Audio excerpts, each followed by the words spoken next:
ಗಜಬಾ ಮಜ ಭಾರತ.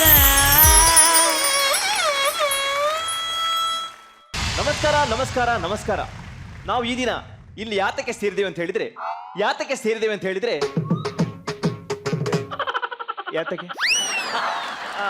ಇವತ್ತು ನಿರಂಜನ್ ದೇಶಪಾಂಡೆ ಅವರ 40ನೇ ಹುಟ್ಟುಹಬ್ಬವನ್ನು ಆಚರಿಸಲಿಕ್ಕೆ ನಾವಿಲ್ಲಿ ಸೇರಿಕೊಂಡಿದ್ದೇವೆ ಬಂಧುಗಳೇ. ಅವರ ಅಭಿಮಾನಿಗಳೆಲ್ಲ ಸೇರಿಕೊಂಡು ಇವತ್ತು ಇಲ್ಲೊಂದು ಸಾಂಸ್ಕೃತಿಕ ಕಾರ್ಯಕ್ರಮವನ್ನು ನಡೆಸ್ತಾ ಇದ್ದೇವೆ. ಆದರೆ ದುರದೃಷ್ಟವೆಂದರೆ ಇವತ್ತು ಇಲ್ಲಿ ಒಂದು ಪ್ರಸಿದ್ಧ ನಾಟಕ ತಂಡ ಬಂದು ಸಾಂಸ್ಕೃತಿಕ ಕಾರ್ಯಕ್ರಮ ಮಾಡಲಿಕ್ಕಿತ್ತು. ಅನಿವಾರ್ಯ ಕಾರಣಗಳಿಂದಾಗಿ ಅವರು ಇವತ್ತು ಬರ್ತಾ ಇಲ್ಲ. ಆದರೆ ಮನೋರಂಜನಾ ಕಾರ್ಯಕ್ರಮ ನಿಲ್ಬಾರ್ದು ಅನ್ನೋ ಒಂದೇ ಉದ್ದೇಶದಿಂದ ನಾಟಕ ಅಂದ್ರೆ ಏನಂತಾನೆ ಗೊತ್ತಿಲ್ಲಂತ 4 ಗಟ್ಟಿ ಮುಟ್ಟಾದ ಯುವಕರನ್ನು ಹಿಡ್ಕೊಂಡು ಇವತ್ತು ಈ ರಂಗವೇದಿಕೆಯಲ್ಲಿ ಒಂದು ನಾಟಕ ಮಾಡೋ ಪ್ರಯತ್ನವನ್ನು ಮಾಡ್ತಾ ಇದ್ದೇವೆ ಬಂಧುಗಳೇ. ಇದರಲ್ಲಿ ಏನಾದರೂ ಲೋಪ ದೋಷಗಳಿದ್ದರೆ ಅದನ್ನು ಹೊಟ್ಟೆಗೆ ಹಾಕೊಂಡು ಈ ಒಂದು ಹೊಸ ಕಲಾವಿದರನ್ನು ಪ್ರೋತ್ಸಾಹಿಸಬೇಕಾಗಿ ತಮ್ಮಲ್ಲಿ ಕಳಕಳಿಯಿಂದ ಕೇಳಿಕೊಳ್ತಾ ಇದ್ದೇನೆ. ಈ ನಾಟಕದ ಕತೆ ಬಹಳ ಅದ್ಭುತವಾಗಿದೆ.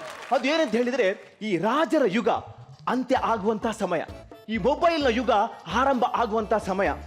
ಆವಾಗಿನ ರಾಜ ದೃಷ್ಟ ದ್ವಿಗುಣ ಮಹಾರಾಜ ತನ್ನ ಆಸ್ಥಾನದಲ್ಲಿ ಕೆಲಸಕ್ಕಿರುವಂತಹ ದಾಸಿಯನ್ನು ತಾನು ನೂತನವಾಗಿ ಖರೀದಿಸಿದಂತಹ ಮೊಬೈಲ್ ಶೋರೂಮ್ ಅಲ್ಲಿ ಕೆಲಸಕ್ಕಿಟ್ಟಿರುತ್ತಾನೆ. ಯಾವುದೋ ಒಂದು ವಿಷಯ ಗಳಿಗೆಯಲ್ಲಿ ಆಕೆಗೆ ಗರ್ಭದಾನ ಮಾಡಿರುತ್ತಾನೆ. ಇದನ್ನು ಕೇಳಲು ಆ ಸೌಪರ್ಯಕ್ಕೆ ತಂದೆಯಾದಂತ ಬಿಜ್ಜಲ ದೇವ ಆ ಸ್ಥಾನಕ್ಕೆ ಬರುವಂತ ಸನ್ನಿವೇಶವೇ ನಮ್ಮ ಕತೆ. ಓ ರಾಜ, ನಿನಗೆ ಮರಣ. ರೆಡಿ ಅಲ್ಲ, ನಾನು ಸೈಡಲ್ಲಿ ನಿಂತು ಹೇಳ್ಕೊಡ್ತೀನಿ ಮೇಲೆ ಮೇಲೆ. ನಾನು ಕಾಣುದಿಲ್ಲ, ಆಯ್ತಾ? ಜನರಿಗೆ ಕಾಣುದಿಲ್ಲ ಮಾಡಿ. ಓಕೆ, ಬನ್ನಿ. ರಾಜ ಬರಲಿ.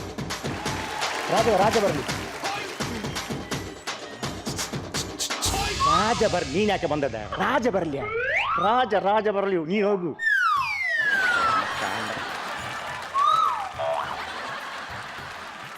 ರಾಜ ಕಳಿಸು ಬೇಗ.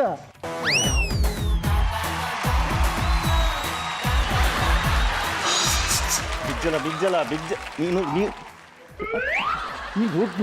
ಹೋಗ ಕರ್ಮ ಕಾಂಡ.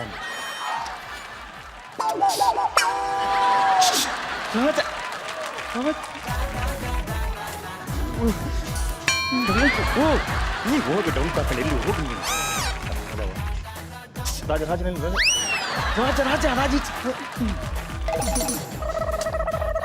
ರಾಜ ಮಧ್ಯದಲ್ಲಿ.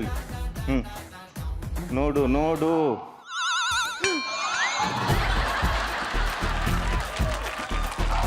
ನನ್ನ ನೋಡ್ಲಿಕ್ಕೆ ಎದುರು ನೋಡು. ಒಬ್ಬ ಎಷ್ಟು ಜನ ಇದ್ದಾರೆ ಅಲ್ಲಿ.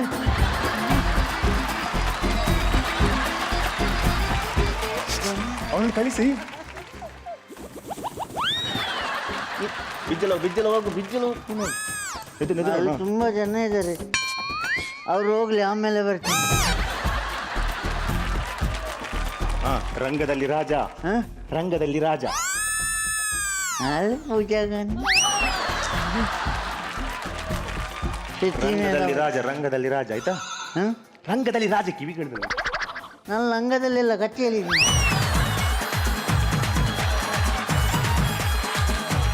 ರಂಗ ಹಾಕಿ ಬರಲ್ಲ?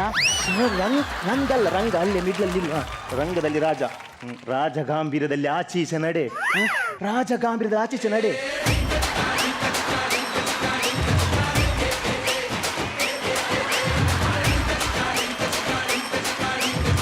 ನೀನಂತ ಟಾಯ್ಲೆಟ್ ಹೋದದ? ರಾಜಗಾಂಭೀರ್ಯದಲ್ಲಿ ಹೋಗ. ಹೇಗೆ ಇನ್ನು ಹೇಳಿಕೊಟ್ಟದ್ದು?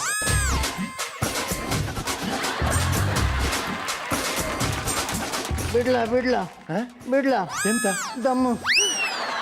ದಮ್ಮಾದ್ರೆ ಬಿಡು. ನಗು ಹೇಳಿದು ನಗು. ಒಂದು ಬೆಕ್ಕಿನ ಹಾಗೆ ನಕ್ಕ ಹಾಗೆಲ್ಲ. ಅಟ್ಟಹಾಸ ಟಕಾಸಿದ್ದಾರೆ.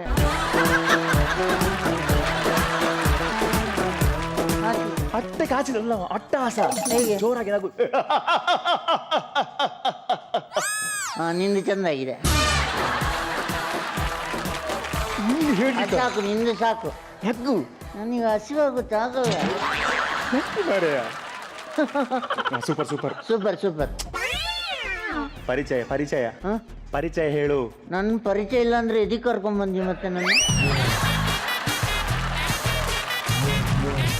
ರಾಜ ಹೇಳ್ಬೇಕು, ನಾನು ಶ್ರೀ ಶ್ರೀ ಶ್ರೀ ದೃಷ್ಟ ದಿಗ್ಗುಣ ಮಹಾರಾಜ. ನಾನು ಶ್ರೀ ಶ್ರೀ ಶ್ರೀ ಶ್ರೀ ದಸ್ತಪುಷ್ಟ ಮಹಾರಾಜ.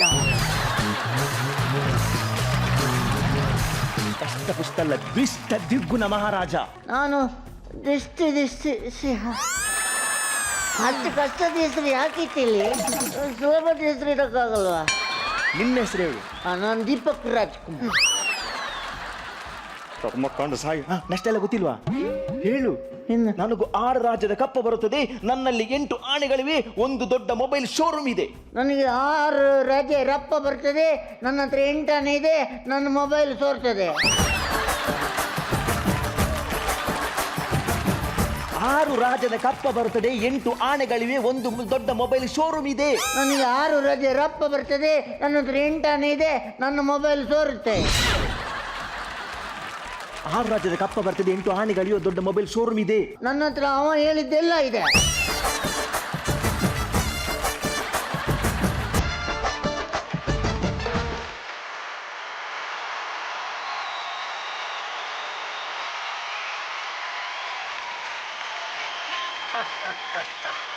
ಜೀವನ ತಾನಿ ಕುಡಿಯೋ ಮುಂಚೆ ಅಲ್ಲಾಡ್ಸು.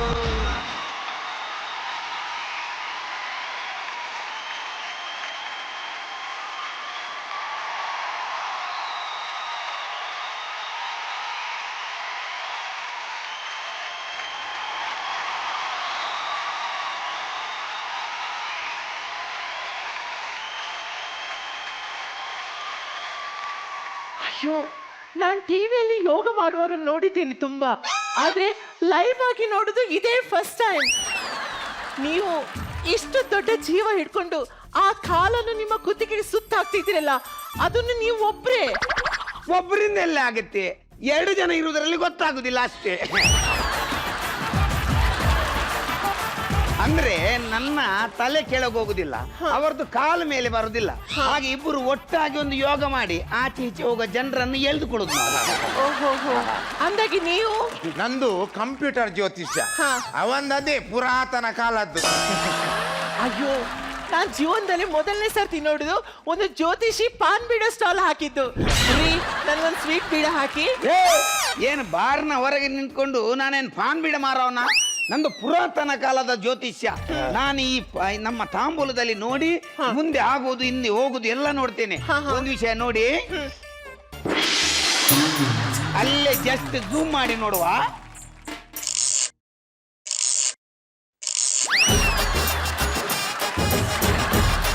ನೋಡಿ, ಕಾಣ್ತಾ ಇದೆಯಾ? 1-2 ಕಟ್ಟುಗಳು ನೀರಲ್ಲಿ ತೇಲ್ತಾ ಇದೆ. ಅಂದ್ರೆ ಈ ಕಪ್ಪು ಹಣಗಳನ್ನು ಯಾರೋ ಒಂದು ನದಿಯಲ್ಲಿ ಬಿಸಾಡಿದ್ದಾರೆ. ಈಗ ನಮ್ಮ ಗೌರ್ಮೆಂಟ್ನವರು ಈ ನದಿಯಲ್ಲಿ ಬಿದ್ದ ಕಪ್ಪು ಹಣವನ್ನು ಹುಡುಕುವ ಕಾಂಟ್ರಾಕ್ಟ್ ನನಗೆ ಕೊಟ್ಟಿದ್ದಾರೆ. ಹಾಗೆ ನಾನು ಹುಡುಕ್ತಾ ಇದ್ದೇನೆ ಝೂಮ್ ಮಾಡಿ. ಹೌದಾ? ಹಣೆ ಬರೋಣ ಯಾವೊಂದು, ಅವನ ಮನೆಯದ್ದು ಕೋಳಿ ತಪ್ಪಿಸ್ಕೊಂಡು 4 ದಿವಸ ಆಯ್ತು. ಅದನ್ನು ಹುಡುಕ್ಲಿಕ್ಕೆ ಅವನಿಗೆ ಆಗ್ಲಿಲ್ಲ. ಇಷ್ಟು ಸಣ್ಣ ವೀಳ್ಯದೆಲೆಯಲ್ಲಿ ಕಪ್ಪು ಹಣವನ್ನು ಹುಡುಕ್ತಾ ಇದ್ದಾನೆ ಅವ. ಅವರು ಕೇಳದ ಜ್ಯೋತಿಷ್ಯರು, ಭಯಂಕರ ಪವರ್ಫುಲ್ ಇರ್ತಾರೆ. ಏನ್ ಕೇಳದವ? ಅವನ ಹಣೆ ಬರ ಗೊತ್ತಿತ್ತ? ಏನು? ಅವನ್ ಲಾಡ್ಜ್ ಅಲ್ಲಿ ಕುತ್ಕೊಂಡು ಭವಿಷ್ಯ ಹೇಳುದು. ಒಂದಿನ ಈಗ ಪೇಪರ್ ಅಲ್ಲಿ ಆಡ್ ಕೊಡುದು, ಇನ್ನು ಮಂಗಳೂರಿನ ಲಾಡ್ಜ್ 101ರಲ್ಲಿ, ಉಡುಪಿಯ ಲಾಡ್ಜ್ 102ರಲ್ಲಿ ಅಂತ. ಹೀಗೆ 2 ಹೆಂಗಸರನ್ನ ಕುತ್ಕೊಂಡು ಸಾಂಬ್ರಾಣಿ ಹೊಗೆ ಹಾಕಿ ಒಮ್ಮೆ ಜ್ಯೋತಿಷ್ಯ ಹೇಳ್ತಾ ಇದ್ದ. ಒಮ್ಮೆಲೆ ಪೊಲೀಸ್ ರೈಡ್ ಆಯ್ತು. ಹೌದಾ? ಬಾಚಿ ಎಲ್ಲರನ್ನ ಹಿಡ್ಕೊಂಡು ಹೋದ್ರು. ಮರು ದಿವಸ ಪೇಪರ್ ಅಲ್ಲಿ ಮೇನ್ ಪೇಜ್ ನ್ಯೂಸ್. ಏನಂತ? ನಗರದಲ್ಲಿ ವೇಶ್ಯಾವಾಟಿಕೆ ಜಾಲ ಬಯಲು, 2 ಸ್ಥಳೀಯ ಹುಡುಗಿಯರು, 1 ಕೇರಳ ಮೂಲದ ಆಂಟಿ ಪತ್ತೆ ಅಂತ. ಅದು ಯಾರಿ ಕೇರಳ ಮೂಲದ ಆಂಟಿ? ಇವನೇ.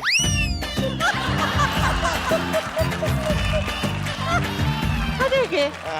ಅಲ್ಲಿ ಪೊಲೀಸ್ನವ್ರು ರೈಡ್ ಮಾಡುವಾಗ ಈ ಪೇಪರ್ನವರು ಹಿಂದಿನಿಂದ ನಿಂತು ಫೋಟೋ ತೆಗ್ದು ನೋಡಿ, ಇದೇ ಫೋಸ್, ಇವನ ಸೈಡ್ ಜುಟ್ಟು ಮತ್ತೆ ಇದ್ದ ಶಾಲ್ ನೋಡಿ ಅವರು ಕೇರಳ ಮೂಲದ ಆಂಟಿ ಅಂತಲೇ ತಿಳ್ಕೊಂಡದ್ದು.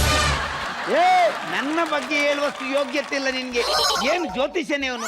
ಶಿವಾಜಿನಗರ್ ರೋಡ್ ಸೈಡ್ ಅಲ್ಲಿ ಬಾಳೆಹಣ್ಣು ಮಾರ್ತಿದ್ದ. ಯಾರ್ದೋ ಕೈಕಾಲು ಹಿಡಿದು ಒಂದು ಲ್ಯಾಪ್ಟಾಪ್ ತಗೊಂಡು ಬಂದು ಈಗ ಜ್ಯೋತಿಷ್ಯ ಹೇಳುದು ಅದರಲ್ಲಿ. ನಕ್ಕು ಬಿಡುವ, ಕೆನ್ನಿಯ ಕಚ್ಚು ಬಿಡುವ, ಇಲ್ಲ ತ್ರಾಸಕತಿ. ಏನು ಒಂದು ಜ್ಯೋತಿಷ್ಯನ ಅಲ್ಲ, ಕ್ಲಬ್ ಡ್ಯಾನ್ಸರ್. ಒಂದು ಜ್ಯೋತಿಷ್ಯದ ರಿಂಗ್ ಟೋನ್ ಅದ. ಮೇಡಮ್ ನೋಡಿ, ನನ್ನ ಕಸ್ಟಮರ್ ಫೋನ್ ಮಾಡ್ತಾ ಇದ್ದಾರೆ, ನಾನು ಬಿಸಿ ಇದ್ದೀನಿ ನೋಡಿ. ನಾನು ಲೌಡ್ ಸ್ಪೀಕರ್ ಇರ್ತೀನಿ. ಸರಿ. ಹಲೋ ಹಲೋ ಹಾ, ಯಾರಮ್ಮ? ನಮಸ್ತೆ ಗುರುಜಿ. ಯಾರಮ್ಮ ಇದು? ನಾನ್ ಗುರುಜಿ ಸುಮತಿ ಮಾತಾಡೋದು. ಸುಮತಿ, ನೀವು ನಮ್ದು ರೆಗ್ಯುಲರ್ ಕಾಲರ್ ಅಲ್ಲ ಸುಮತಿ? ಹೌದು ಗುರುಜಿ. ಹಾ, ಸುಮತಿ ಯಾರ ಬಗ್ಗೆ ಕೇಳಲಿಕ್ಕೆ ಉಂಟಮ್ಮ? ಅದೇ ಗುರುಜಿ, ವನಜ ಅವರ ಬಗ್ಗೆ ಕೇಳೋದಿತ್ತು.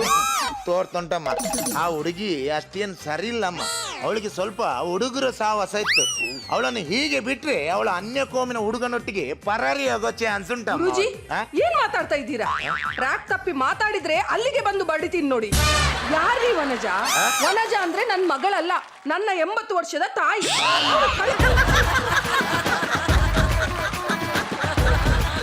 ಅಲೋ ಅಮ್ಮ, ಮ್ಯೂಟ್ ಮಾಡಿ ಅಮ್ಮ, ಟಿವಿ ವಾಲ್ಯೂಮ್ ಮ್ಯೂಟ್ ಮಾಡಿ ಅಮ್ಮ, ಮ್ಯೂಟ್. ಟಿವಿ ವಾಲ್ಯೂಮ್ ಅಲ್ಲ, ನಿನ್ನ ತಲೆ ಹಿಡಿದು ನಿನ್ನನ್ನೇ ಮ್ಯೂಟ್ ಮಾಡಬೇಕು. ಅಲ್ಲ, ಅವರ 80 ವರ್ಷದ ಅವರ ಅಮ್ಮ ಅಲ್ಲಿ ಕೋಮದಲ್ಲಿದ್ದಾರಂತೆ. ಇವ ಅನ್ಯ ಕೋಮಿನ ಹುಡುಗನೊಟ್ಟಿಗೆ ಪರಾರಿ ಆಗೋ ಚಾನ್ಸ್. ಜಾಸ್ತಿ ಮಾತಾಡ್ಬೇಡ, ಜಾಸ್ತಿ ಮಾತಾಡ್ಬೇಡ. ಓಯ್, ಅವರಿಗೆ ನೀವು ಮರ್ಯಾದೆ ಕೊಡಿ. ಅವರಿಗೆ ಕೊಡದಿದ್ರು ಅವರ ಜುಟ್ಟಿಗಾದ್ರೂ ಮರ್ಯಾದೆ ಕೊಡಿ. ಏನ್ ಜುಟ್ರಿ? ಅವನಿಗೆ ಜುಟ್ಟು ಕಟ್ಟಲಿಕ್ಕೆ ಗೊತ್ತಿತ್ತ? ಅವನು ಮುಸುಮಿಯನ್ನು ನಡುವಿನಲ್ಲಿಟ್ಟು ಅಕ್ಕೆ ಕೂದಲನ್ನು ಸುತ್ತಿ ಮತ್ತೆ ಜುಟ್ಟು ಕಟ್ಟೋದು. ಬೆಳಿಗ್ಗೆ ಇಷ್ಟು ದಪ್ಪ ಇರ್ತದೆ, ಸಂಜೆ ಆಗುವಾಗ ಇಷ್ಟು ಸಣ್ಣದಾಗ್ತದೆ. ಅದೇಗೆ? ಇವ ಮಧ್ಯಾಹ್ನ ಹಸಿವಾದಾಗ ಅರ್ಧ ತಿಂದು ಪುನಃ ಅಲ್ಲಿಗೆ ಇಟ್ಟು ಕಟ್ಟುದವ. ಮೇಡಮ್, ನಿಮ್ಗೆ ಏನಾದ್ರೂ ಚೋರಿಸ್ಲಿಕ್ಕಿದ್ರೆ ನನ್ನ ಹತ್ರ ಕೇಳಿ. ಅವರ ಹೋಗ್ಬೇಡಿ. ಇಲ್ಲಿ ಬನ್ನಿ ಮೇಡಮ್, ನಿಮ್ಮ ಭವಿಷ್ಯ ನಾನು ಹೇಳ್ತೀನಿ ಮೇಡಮ್. ಇಲ್ಲಿ ಕೈ ಇಡಿ ಮೇಡಮ್. ಮೇಡಮ್, ನಿಮ್ಮ ಲೈಫ್ ಫುಲ್ಲು ಅಂಧಕಾರದಲ್ಲಿ ಮುಳುಗಿ ಹೋಗಿದೆ ಮೇಡಮ್. ಫುಲ್ಲು ಕತ್ಲೆ ತುಂಬಿದೆ ಮೇಡಮ್. 1 ಮಿನಿಟ್. ತಿರುಗಿ ಲ್ಯಾಪ್ಟಾಪ್ ಓಪನ್ ಮಾಡ್ಲಿಕ್ಕೆ ಕಲಿಯ. ಒಂದು ಲ್ಯಾಪ್ಟಾಪ್ ಆನ್ ಮಾಡ್ಲಿಕ್ಕೆ ಗೊತ್ತಿಲ್ಲ, ಅಂಧಕಾರದಲ್ಲಿ ಮುಳುಗಿ ಹೋಗಿದೆ ಅಂತೆ. ಮೇಡಮ್, ಲ್ಯಾಪ್ಟಾಪ್ ಜ್ಯೋತಿಷ್ಯ ಪ್ರಯೋಜನ ಇಲ್ಲ. ಕರೆಂಟ್ ಹೋದ್ರೆ ಎಲ್ಲ ಕತ್ಲೆ. ಆದ್ರೆ ನಮ್ಮ ಈ ತಾಂಬೂಲ ಜ್ಯೋತಿಷ್ಯದಲ್ಲಿ ಆಗಲ್ಲ. ಯಾವಾಗ ಬೇಕಾದ್ರೂ ಎಷ್ಟೊತ್ತಿಗೆ ಬೇಕಾದ್ರೂ ಝೂಮ್ ಮಾಡಿ ನೋಡ್ಬೋದು ನಾವು. ಸರಿ, ಈಗ ನಿಮ್ದು ಏನಾದ್ರೂ ಸಮಸ್ಯೆ ಇದ್ರೆ ನನ್ನ ಹತ್ರ ಹೇಳಿ. ನನ್ನೊಂದು ಸಮಸ್ಯೆ ಇದೆ. ಏನಂದ್ರೆ ನನ್ನೊಂದು ಜಾಗ ಇದೆ, ಅದು ಸೇಲ್ ಆಗ್ತಾನೆ ಇಲ್ಲ. ಅದಕ್ಕೇನಾದ್ರೂ ಒಂದು ಪರಿಹಾರ ಮಾಡಿಕೊಡಿ. ಹೌದಾ? ನಿಮ್ಮ ಜಾಗವನ್ನು ನಿಮ್ಮ ಮನಸ್ಸಿನಲ್ಲಿ ಎನ್ಸ್ಕೊಳ್ಳಿ. ಆಯ್ತು, ಒಂದು ವೇಳೆ ಈಗ ಅಲ್ಲೇ ಒಂಚೂರು ಝೂಮ್ ಮಾಡಿ ನೋಡುವ.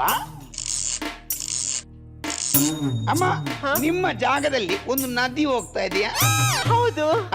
ಆ ಜಾಗದಲ್ಲಿ, ಆ ನದಿ ಬದಿಯಲ್ಲಿ ಒಂದು ಕಪ್ಪಿದೇನೋ ಒಂದು ರಾಶಿ ಇದೆ. ಏನಮ್ಮ ಅದು? ಒಂದ್ ನಿಮಿಷ, ಏನದು? ಝೂಮ್ ಮಾಡಿದೆ ನೋಡಿ. ಮೇಡಮ್, ನೀವು ಹಾಗೆ ಒತ್ತಿ ಝೂಮ್ ಮಾಡಬೇಡಿ. ಯಾಕೆ? ಮುಸುಂಬಿ ಜ್ಯೂಸ್ ಆಗ್ತದೆ.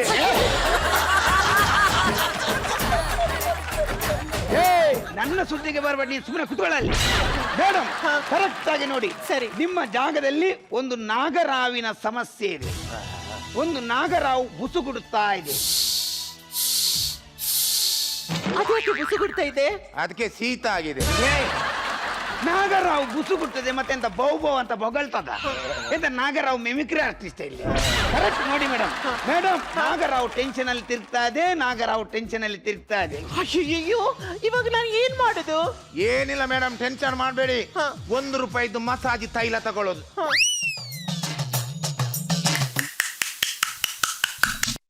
ठंडा ठंडा कूल कूल